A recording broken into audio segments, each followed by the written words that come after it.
C'est dans le magnifique cadre du château d'Yvonne que nous avons rendez-vous avec Hugo Magnien, l'animateur de l'émission Un dîner à Chambéry. Bonjour Hugo, Rémi. bonjour, bienvenue. Ça va bien? Oui, alors comment trouves-tu l'endroit? Magnifique. T'as acheté ça quand? Ah, si ça pouvait être vrai. Ouais. Un magnifique château, Très, le très château bel endroit. d'Yvonne, Ouais. qui nous accueille.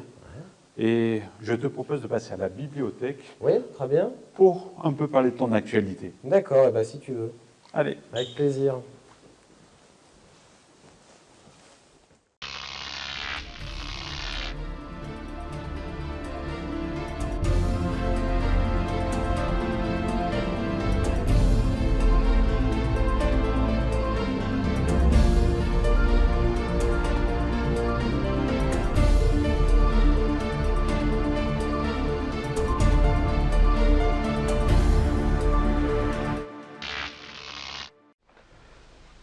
Monsieur Hugo, Oui, je Monsieur suis très Phoenix. content de t'avoir dans cette émission. je suis très content de venir. Merci de m'avoir invité.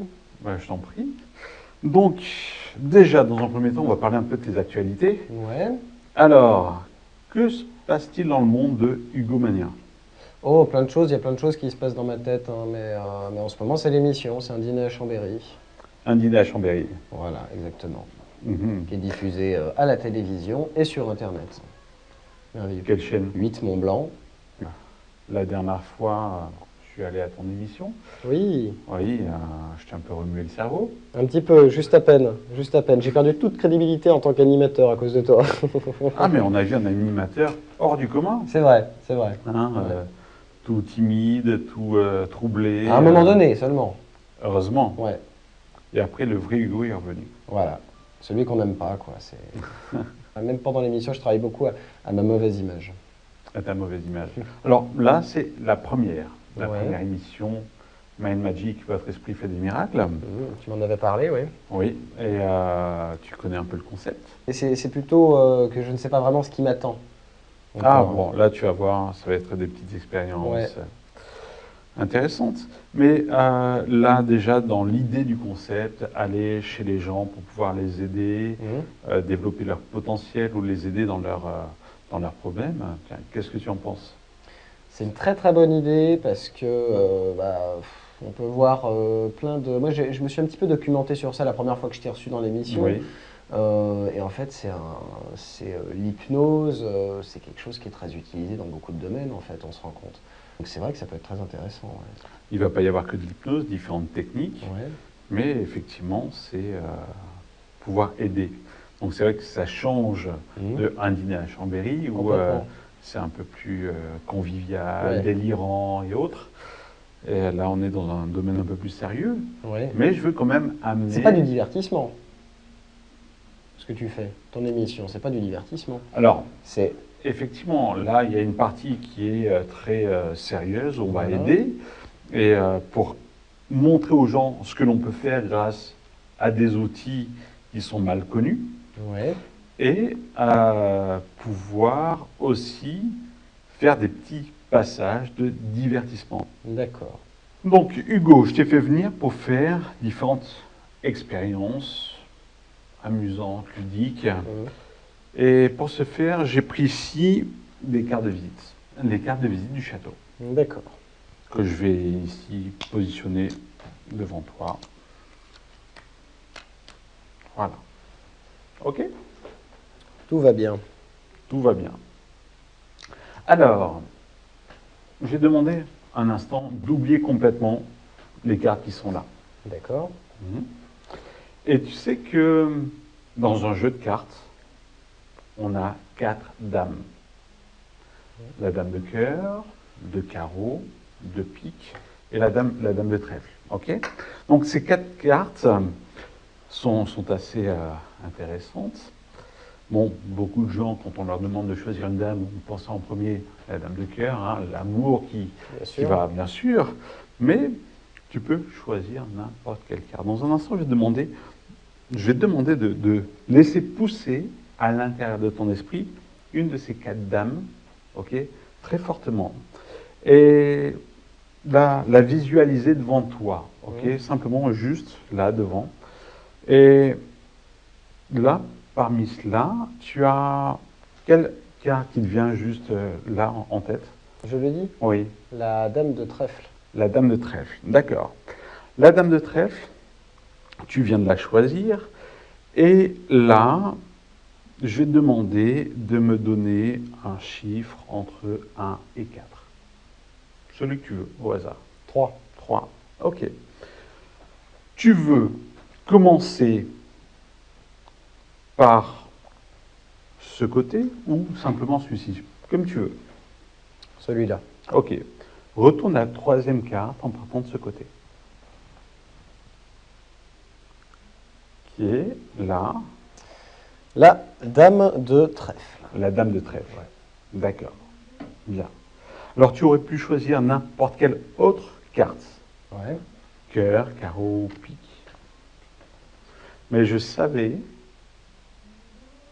que tu allais choisir la dame de trèfle. Retourne les autres cartes.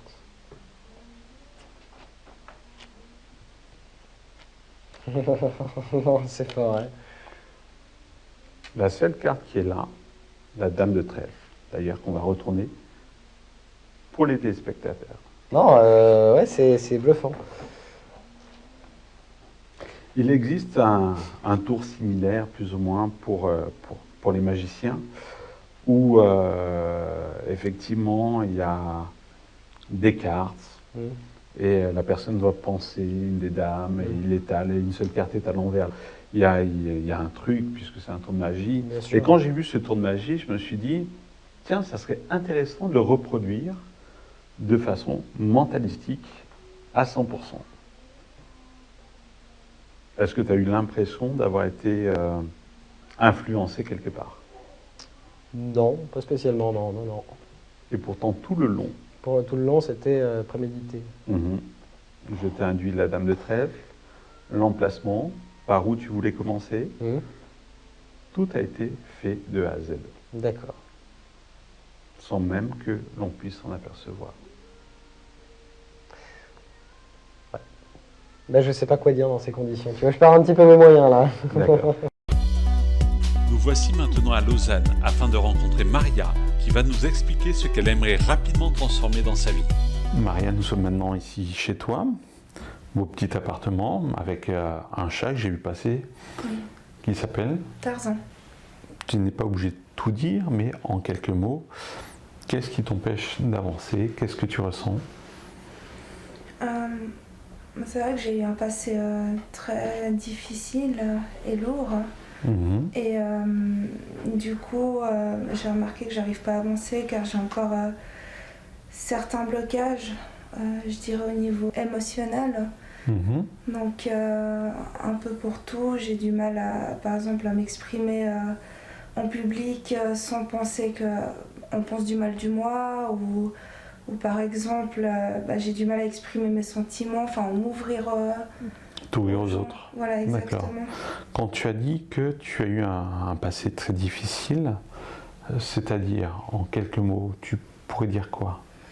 En quelques mots, pendant toute ma scolarité, c'est vrai que j'ai vécu beaucoup de moqueries, Oui. donc, victime de moqueries. J'ai connu aussi de la violence physique, verbale au niveau de ma famille, de mon entourage. J'ai pas eu de stabilité, niveau aussi affectif. Donc c'est un peu tout ça qui Voilà. fait que voilà, c'est difficile. D'accord, ok. Aujourd'hui, tu as toujours de la moquerie ou pas? Non, j'ai aucune moquerie, au contraire, j'ai beaucoup changé au fil des années et maintenant j'ai pas mal de compliments, d'encouragement, mais j'arrive pas à... Je sais pas comment expliquer, je suis encore bloquée dans le passé, même si j'aimerais avancer, j'arrive pas, on a beau à me dire, à me complimenter, mais moi ça rentre pas dans la tête, comme on dit. D'accord, donc le passé a encore une grosse emprise sur toi, Oui. pèse sur tes épaules. Oui, D'accord. très lourd. Très lourd, bien. Et tu as toujours des contacts avec ta famille? Oui, seulement avec ma mère. Donc, ici, je vis seule, j'ai pas de famille, ils sont tous à l'étranger. Mais j'ai essayé de garder contact avec ma famille, mais ça allait que d'un sens, donc j'ai que le contact avec ma mère. D'accord. Et avec ta mère, ça se passe bien? Oui, ça se passe mieux, on va dire. Ça se passe mieux. Donc le rapport s'est amélioré. Oui. Aujourd'hui, clairement, tu as ce passé qui te pèse, tu as l'impression que ce passé te freine? Oui. D'accord. Donc là, tu me disais mal à exprimer ses sentiments. Est-ce que tu as du mal aussi à en recevoir? Non, maintenant non, mais c'est vrai que dans le passé, j'en ai pas reçu. Donc, j'ai un grand manque affectif, donc je pense que c'est pour ça, actuellement, j'ai du mal à m'exprimer, que ce soit par oral ou même par écrit. D'accord. Donc, L'écrit bloque. voilà. Pour toi, ta vie affective, tu l'aperçois comme un échec. On peut dire ça comme ça, oui. Qu'est-ce que tes anciens petits copains t'ont reproché? Est-ce qu'ils t'ont reproché quelque chose d'abord? Oui, d'ailleurs, j'en ai deux qui m'ont reproché, au début justement de notre relation, ils m'ont reproché que je m'ouvrais pas assez, que j'exprimais pas vraiment ce que je ressentais, j'étais pas très affective, je montrais pas des gestes d'affection. Oui. Donc, oui, c'est la plupart des reproches qu'on m'a faites. D'accord. Bon, ta dernière relation remonte à quand? Environ un an. Un an. Oui. Donc ça fait un an que tu es célibataire. Oui. Et est-ce que pour toi le fait de ne pas pouvoir exprimer tes sentiments va jouer dans le fait que la relation soit, ce que tu m'avais dit, un échec? Oui. Ça en fait partie. Ça en fait partie. On a un peu de travail. On a de quoi faire. Donc là, maintenant, on va simplement faire différentes choses afin de régler cela et t'aider à enfin t'épanouir. Bien, juste, tu peux relaxer ton bras afin de vraiment le relaxer, faire comme si ça devient, je sais pas, un morceau de chiffon mouillé qui va retomber sur ta cuisse. Ok? Tu relaxes le bras vraiment et tu laisses. Voilà, super. Donc tu as vu que quand tu es détendu, tu t'aperçois que le bras retombe très très facilement. Ce qui serait assez amusant, c'est de s'apercevoir que là, en montant le bras comme ceci, il puisse se figer là comme ceci et rester sans même que tu le veuilles dans cette position. Alors que ton bras est détendu normalement, n'est-ce pas?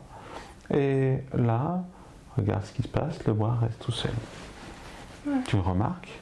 Et ce qui est intéressant, c'est que ce bras-là qui est resté tout seul en l'air va pouvoir, sans même que tu le veuilles, monter tranquillement vers toi et sans même le vouloir. Jusqu'à, dans un instant, pouvoir toucher ton menton. Et quand la main touchera ton menton, qu'est-ce qui va se passer? Simplement, tes yeux vont se fermer.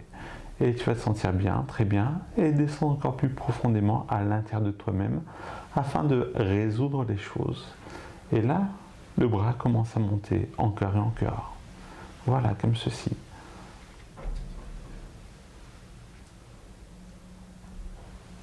Voilà, et les yeux vont pouvoir se fermer tranquillement et descendre encore plus profondément à l'intérieur de toi. Voilà, bien.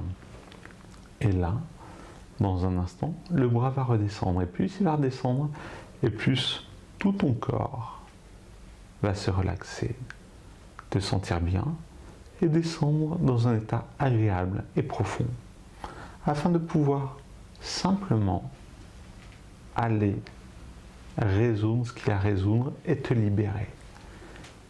Et le bras redescend tranquillement, voilà, comme ceci. Bien. Et pouvoir se relâcher, respirer. Voilà. Bien. Et dans un instant, ta tête, elle aussi, va s'alourdir. Va tomber, peut-être en avant, peut-être sur le côté, je ne sais pas. Mais plus elle va basculer, et plus tu vas descendre encore plus profondément. Voilà, comme ceci. Bien. Et te sentir bien de mieux en mieux. Comme si tu étais totalement dans un endroit agréable. Et là, dans un instant, un de ses doigts va bouger. Je ne sais pas lequel. Mais je sais qu'il va bouger très fortement. Très visiblement. Voilà, comme ceci. Très bien. Et là, je te positionne la main ici, comme ça, et l'autre main sur ta cuisse, comme ceci. Voilà. Bien. Et dans l'autre main, un des doigts aussi va bouger. Oh, je viens de le voir bien bouger. Voilà, comme ceci. Super. Et on va faire, dans un premier temps, quelque chose. Le doigt qui est ici est un oui. Le doigt qui est là est un non. Et les doigts, eux, vont pouvoir répondre à mes questions, même aux questions que tu ne connais pas. Mais par contre, tes doigts, eux, connaissent la réponse. Je vais demander au doigt oui de se manifester, de bouger, voilà, comme ceci. Ainsi qu'au doigt non.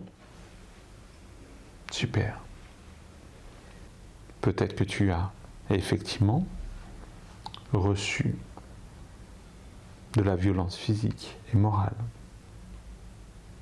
Mais aujourd'hui, je ne pense plus que ce soit le cas. D'ailleurs, est-ce qu'elle reçoit toujours de la violence physique aujourd'hui? Non. Effectivement. De la violence morale? Non plus. Elle a su apprendre et avancer dans sa vie. Et elle peut se féliciter de ça. Je vais te donner un secret. L'échec n'existe pas. Ce n'est qu'une illusion. Quand tu étais petite, tu t'es levée plus d'une centaine de fois pour apprendre à marcher.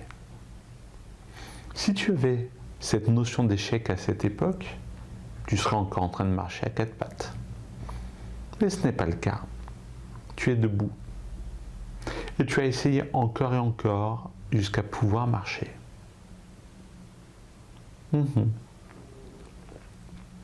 En fait, à chaque fois que tu tombais à terre, ce n'était pas un échec. C'était un résultat. Et tu allais de résultat en résultat pour arriver au résultat que tu voulais obtenir. Et tu peux faire ça pour tout. Et ton esprit a toutes les capacités, les ressources pour que tu puisses avancer correctement. Si quelqu'un ne veut plus me parler, pourquoi je serais en colère contre ça? Si cela, justement, ne m'atteint pas. Est-ce que c'est vrai que Maria n'aime pas du tout son père?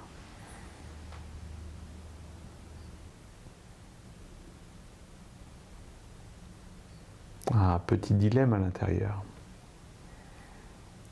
Il y a un dilemme, n'est-ce pas? Oui.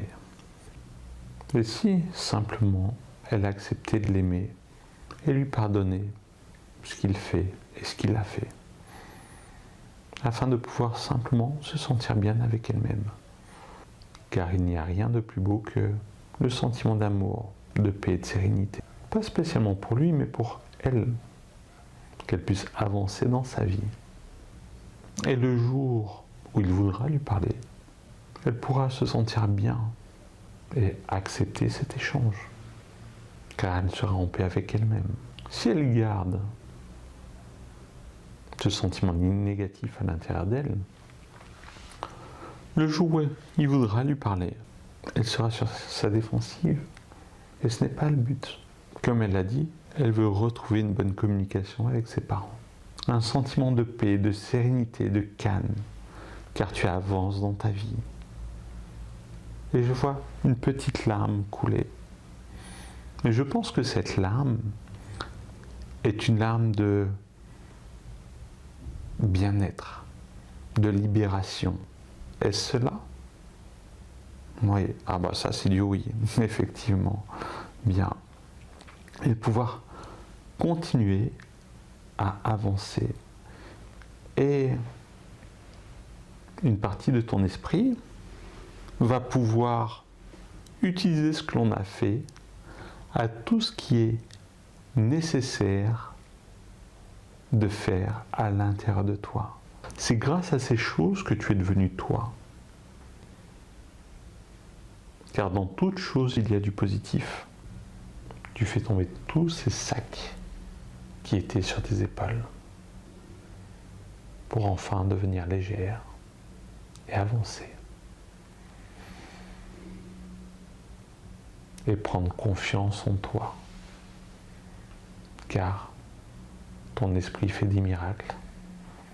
Et tu as tout en toi pour réaliser ce que tu veux réaliser. Et quand tes yeux se rouvriront, ils se rouvriront sur cette nouvelle réalité.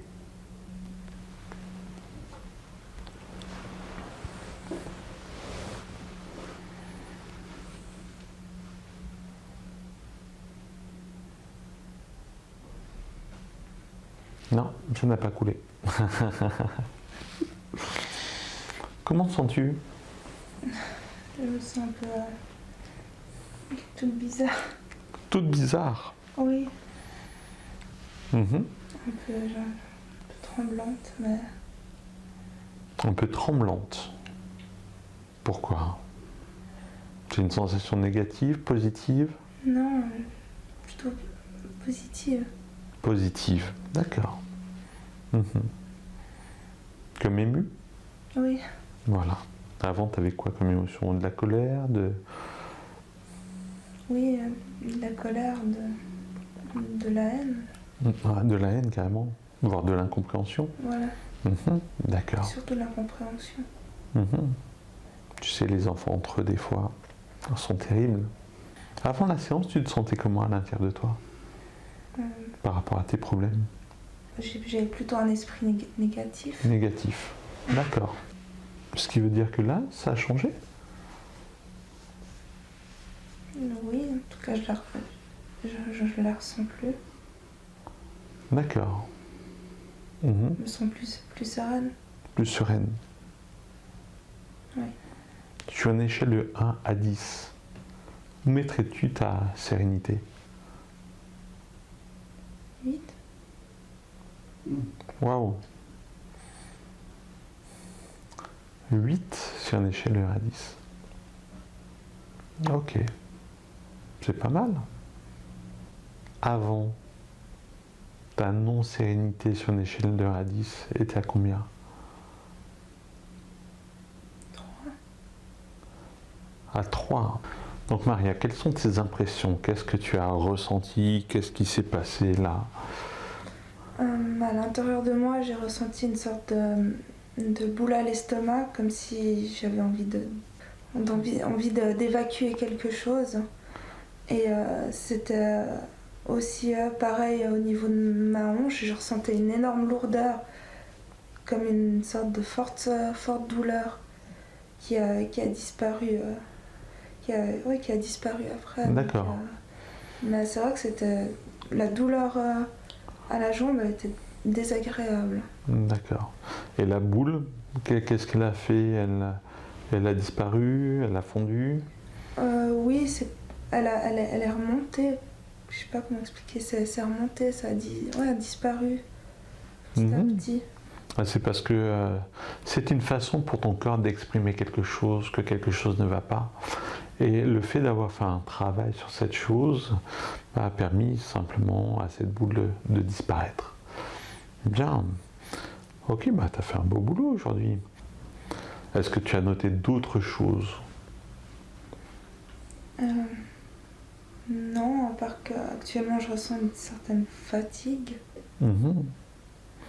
Et là, ce qui est intéressant, c'est que cette fatigue, c'est ton esprit qui te le crée. C'est une façon pour te dire, tu as bien travaillé. Pourquoi? Parce que généralement, quand on a bien travaillé, on est fatigué après.